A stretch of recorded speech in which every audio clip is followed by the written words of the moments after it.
So hi guys, I'm back, and today I want to talk to you about linking your WhatsApp business with your Facebook page. So let's get it done.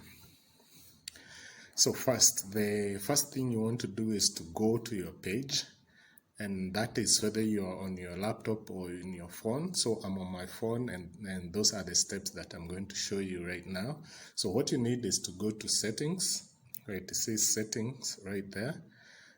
Just click on it, click on settings, then you're going to see all those options that are there. You can see general settings, you can see page information, messaging. That's where you can set up your away messages and automated messages.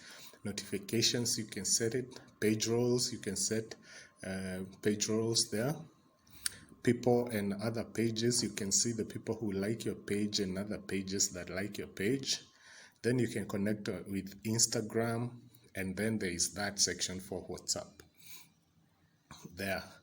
So what I need you to do is to just click on that tab.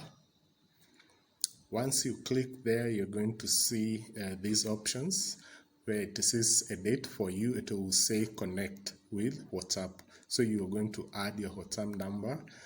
And then for me, that's my WhatsApp number. It's already done, so I don't need to do that. You can see that you can sync your information, use WhatsApp as the button. For me, I'm using WhatsApp as my button on my page.